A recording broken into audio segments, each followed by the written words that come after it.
બોલો શ્રી સહજાનંદ સ્વામી મહારાજ કી. પરમ પૂજ્ય ગુરુહરિ સ્વામીના ચરણોમાં હું વંદન કરું છું. ભાવનગરની પવિત્ર કૃષ્ણકુમારસિંહજીની ધરતી ઉપર અમારા ગામનું નામ એ સ્વામીજી ભાવનગર છે, ભાવસભર, અને આત્મી યુવા મહોત્સવ છે. મને એવું લાગે છે કે આપ એટલે જ રાજી થયા છો કે આ ધરતી ઉપર બંનેનું મિલન એ જરૂરી છે, ત્યારે આપ અહીંયા આત્મી યુવા મહોત્સવ સમયાની ભાવનગરની ધરતી ઉપર પધાર્યા છો, ત્યારે સમગ્ર ભાવેણાની જનતા વતી આપના ચરણોમાં મારા વતી અને ભાવેણાની જનતા વતી વંદન કરું છું. સહર્ષ આપનું સ્વાગત કરું છું. આદરણીય જસભાઈ સાહેબ, દિનકરભાઈ કોઠારી સ્વામી, કેનેડાથી ધારાસભ્ય એમપીપી દીપક આનંદજી, જે આપણા ભારતીય છે અને ત્યાં ધારાસભ્ય તરીકે કેનેડામાં સેવા આપે છે. માનનીય મેયરશ્રી, આદરણીય સંતગણ, અમારા સાથી ધારાસભ્ય ભાઈ શ્રી જવાહરભાઈ ચાવડા, ભાઈ શ્રી અમરીશભાઈ ડેર, ભારતીય જનતા યુવા મોરચાના પ્રદેશના અધ્યક્ષ ભાઈ શ્રી ઋત્વિજભાઈ, ભાઈ શ્રી ગિરીશભાઈ ને સન્માની મંચ, આપ સૌ ન માત્ર ભારતમાંથી પણ વિશ્વમાંથી પધારેલા સૌ આત્મી હરિભક્તો, એક અનેરો ઉત્સવ અને પ્રસંગ, અનેકવાર આત્મી યુવા મહોત્સવમાં મને જવાનો લાભ, આશીર્વાદ પ્રાપ્ત કરવાનો લાભ મને મળ્યો છે. સૌથી પહેલાં જુનાગઢ ખાતે હું ત્યારે યુવા ભાજપનો પ્રમુખ હતો, જેમ ઋત્વિજ છે એમ સ્વામીજી, ત્યારે આપના આશીર્વાદનો લાભ એ યુવા મહોત્સવમાં મને મળ્યો હતો. અહીંથી ઘણી બધી વાતો એ સ્વામીજી વિશે આપણે સાંભળી છે ને સમગ્ર જગત એમને અનુભવી રહ્યું છે. મને એવું લાગે છે કે આજના સમયની અંદર લાખો યુવાનો સ્વામીજીના પ્રાગટ્ય દિને આત્મી યુવા મહોત્સવમાં જેટ ગતિથી ચાલતી દુનિયા, એમ કહું તો પણ ખોટું નથી કે મારું શું મારે શું એવી સ્વાર્થની દુનિયાની અંદર એક એવો સમયો થાય સ્વામીજીની કૃપા પાત્ર થવા માટે આટલી વિશાળ સંખ્યામાં યુવાનોને હરિભક્તો આવે. મને એવું લાગે છે કે આજ સ્વામીજીનું સત્વ અને તત્વનું આપને દર્શન થઈ રહ્યું છે. આપણે તો માણસો છીએ, સંતો તો છીએ નહીં. આપણે તો તત્વને પામ્યા નથી, એ દિશામાં જવાના પ્રયાસો છે. અને તોય આપણને એવું લાગે કે આ ભક્તિના માર્ગે આપણે ચડી ગયા છીએ એટલે આપને ભક્તિ પ્રાપ્ત થઈ ગઈ. પણ એ તો આવા સદગુરુ પ્રાપ્ત થાય તો એ માર્ગ જડે ને, માર્ગે જડે ને, અને જો આપણે જઈએ તોય પ્રાપ્તિની વાત તો આગી છે, પણ માર્ગે જો આપણે લઈ જાય તો આપણો ભવસાગર તરી જાય. એવા ભક્તિના માર્ગે બધાને વાળવા માટે એમનો હમણાં આપણે અહીંયા બધા બેઠા હતા ત્યારે સ્વામીજીના જીવનની ગાથા, અનેક પ્રસંગો, આ બધી અનુભૂતિની બાબત છે. ઘણા લોકો તો પોતાની રીતે માનતા ન હોય તો એમને મુબારક, પણ જેમને અનુભૂતિ થઈ છે, અનુભવ થયો છે, એ અનુભૂતિના આધાર ઉપર આખું જગત અને ભાવ વિશ્વ એ ખેંચાતું હોય છે. મને એવું લાગે છે કે આવા એક હરિદ્વાર, અને આપણે ચોકડા જઈએ એટલે હરિધામ, એક હરિદ્વાર ભગવાનનું દ્વાર છે અને એક સીધું ભગવાનનું ધામ છે. ત્યાં જઈએ તો આપણે એક દિવ્યતાનો અનુભવ, એક ઉર્જાનો અનુભવ આપણે બધાને થતો હોય છે. મંદિરો ખૂબ થાય એ પણ જરૂરી છે સંસ્કારો માટે. આપણે સૌ એ ભગવાનના દર્શન કરીએ. પણ જીવતા જાગતા ચૈતન્ય મંદિરો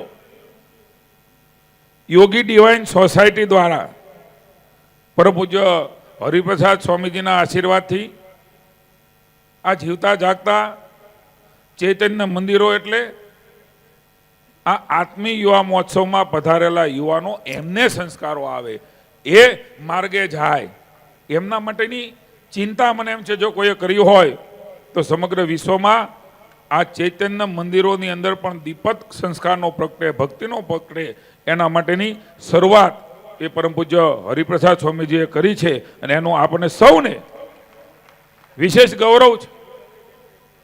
હવે અહીંયા જેટલા જુવાન ત્યાં બેઠા છે, અમે જુવાનની લાઈનમાં જ આવી છે, બધા ઘણા બધા છે. જવાહરભાઈને હજી કદાચ નોકરી એમ, છતાં પણ બહુ યુવાનો અહીંયા બેઠા છે.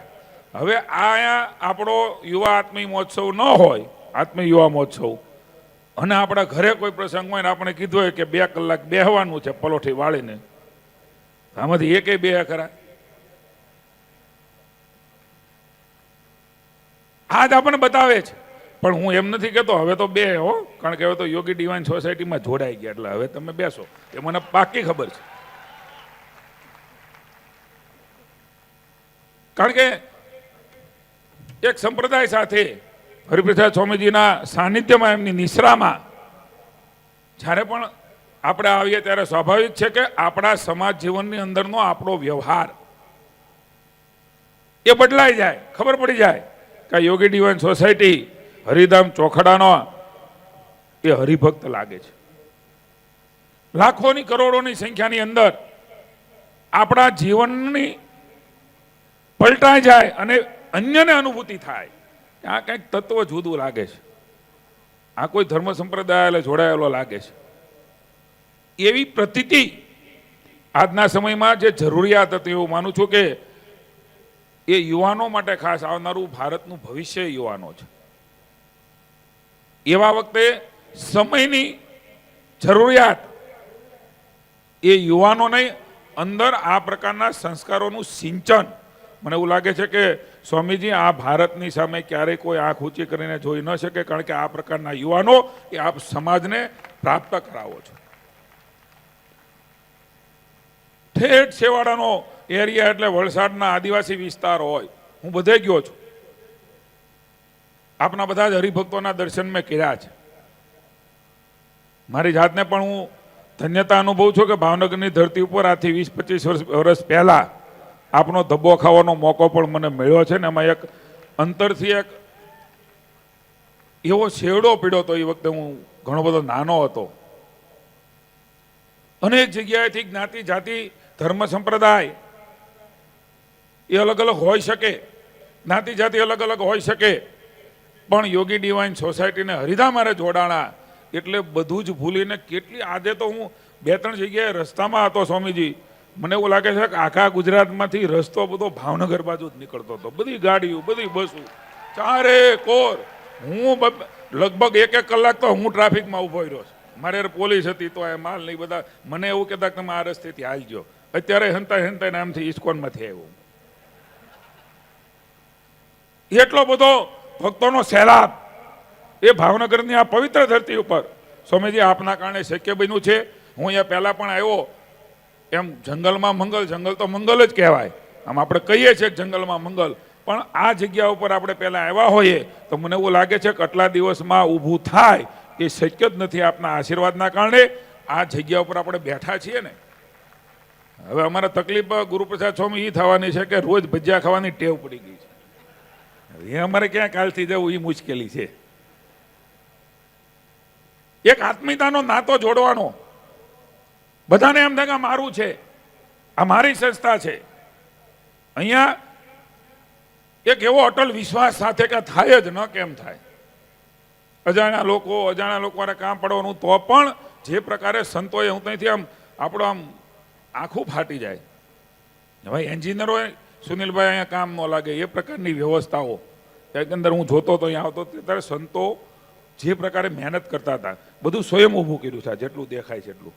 કેટલાક હરિભક્તોનો સહયોગ લઈને સંતોએ, હરિભક્તોએ સ્વયં આ જાતે ઊભું કરવાનું કામ અહીંયા સીધી રેલગાડી બનાવી દીધી. હવે આપણે વિચારે ન આવે ત્યાં એમણે અમલ કરી દીધો.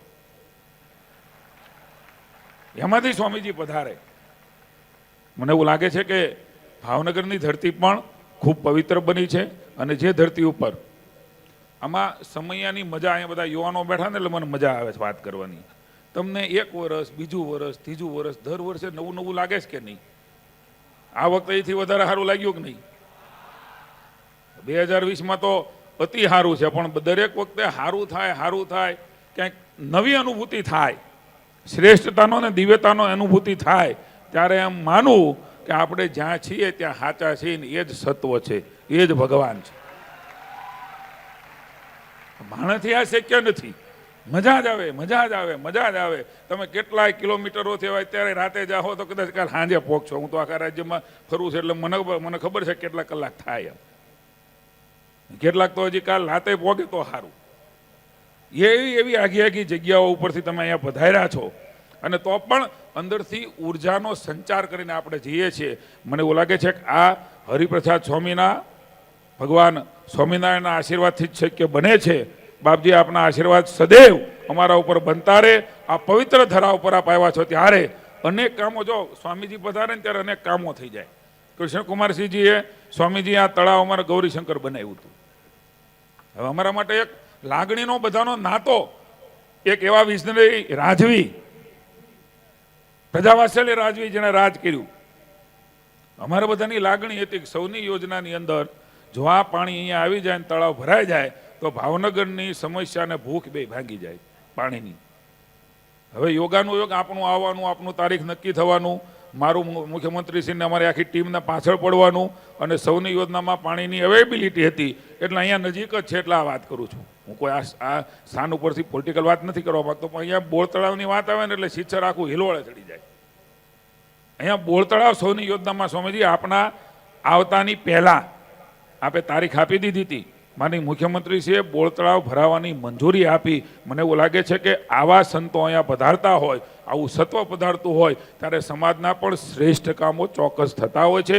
એક આત્મીયતાનો નાતો, ધરોબાનો નાતો, અંદરથી માણસને સમજવાની વાત, એકાબીજીને જાતું કરવાની વાત, મન મોટું કરીને રહેવાની વાત, એ જ હું મારા મને માનું છું કે આત્મીયતા છે. આ આત્મીયતા કાયમ આપણા માણસ તરીકે આપણા અંદર એ બની રહે, અંદરનો સાચો માણસ કાયમ જાગતો રહે.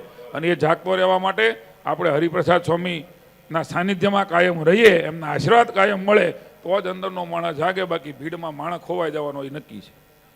સાચો માણસ સતત જીવંત રહે, જાગતો રહે, સક્રિય રહે. એટલા માટે હરિપ્રસાદ સ્વામીના આશીર્વાદ કાયમ આ સમાજ જીવન ઉપર આપણા ઉપર બની રહે.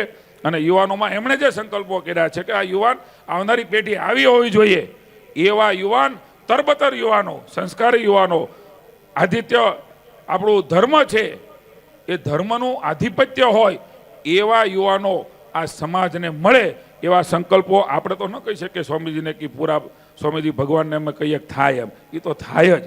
કારણ કે હરિપ્રસાદ સ્વામીજીનો સંકલ્પ છે એવા ભારત વર્ષને એવા યુવાનો પ્રાપ્ત થશે જ એવો મને પૂરી શ્રદ્ધા અને ભરોસો છે. પુનઃ એકવાર સ્વામીજીના ચરણોમાં હું વંદન કરું છું, આપને આવકારું છું. અને આપના સંકલ્પો એ અમારા સૌના સંકલ્પો છે, ત્યારે આજથી અમે પણ સંકલ્પ કરીએ કે અમારાથી થાય એટલું સારું કરવું, કોઈ નડવાનું કામ ન કરવું. જય સ્વામિનારાયણ.